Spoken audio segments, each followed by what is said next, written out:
নমস্কার বন্ধুরা, আমিও বাঙালি রান্নাঘরে সবাইকে স্বাগত জানাচ্ছি। আবার একটা রেসিপি আপনাদের মাঝখানে শেয়ার করতে চলেছি, সেটা হলো কাঁঠালের দানা দিয়ে কুমড়োর শাক। তাহলে চলুন দেখে নেওয়া যাক আজকের রেসিপি। ওভেনে একটা কড়াই বসিয়ে তাতে দিয়ে দিয়েছি খুব সামান্য পরিমাণে সাদা তেল। আর আজকে আমি কুমড়োর শাকের মধ্যে এই যে একটু বড়ি দেবো, তার জন্য ছেড়ে দিয়েছি তেলের মধ্যে বড়িগুলো। আর ভালোভাবে ভেজে তুলে নেবো একটা পাত্রে।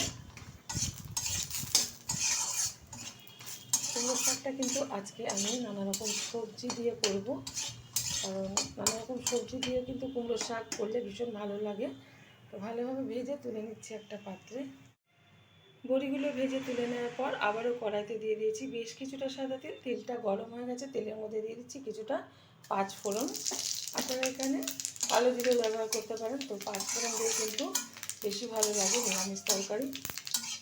ভালোভাবে কিন্তু পাঁচফোড়নটা ভেজে নেব। পাঁচফোড়নটা কিন্তু ভালোভাবে ভাজা হয়ে গেছে। এখন দিয়ে দেবো এখানে 1.5 চামচ মতো হলুদ গুঁড়ো, দিয়ে দিচ্ছি টুকরো করে রাখা সবজি।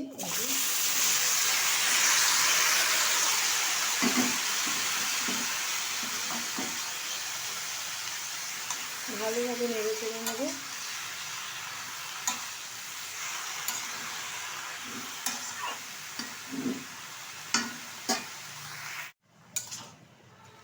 এখন এর মধ্যে দিয়ে দেবো চিড়ে রাখা কয়েকটা কাঁচা লঙ্কা। ঝালটা যার যার পছন্দ অনুযায়ী ব্যবহার করবে। দিয়ে দিচ্ছি খুব অল্প পরিমাণে একটু চিনি, এতে কিন্তু স্বাদটা ভীষণ ভালো আসে সবজি থেকে। দিয়ে দেবো পরিমাণ মতো লবণ। আমার এই রেসিপি যদি আপনাদের ভালো লেগে থাকে, আপনারা অবশ্যই আমার চ্যানেলটিকে সাবস্ক্রাইব করবেন, লাইক করবেন, শেয়ার করবেন। আর এরকমভাবে কাঁঠালের দানা দিয়ে আর নানা রকম সবজি দিয়ে একবার কুমড়োর শাক রান্না করে খেয়ে দেবেন, আশা করি ভীষণ ভালো লাগবে।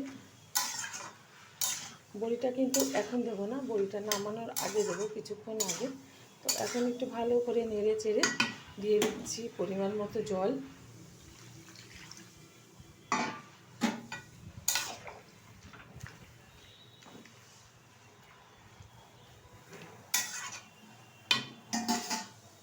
ঢেকে দিচ্ছি 15 মিনিটের জন্য। ঢাকনাটা তুলে দিচ্ছি।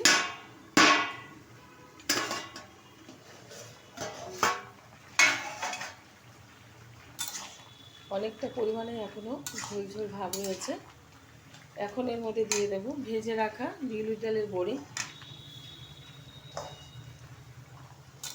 এখন আর ঢাকবো না, আমি এরকম অবস্থাতে 3 থেকে 4 মিনিট হাই আছে রান্না করে নেবো। তাহলে কিন্তু আজকে তৈরি হয়ে যাবে এই কুমড়ো শাকের তরকারিটা।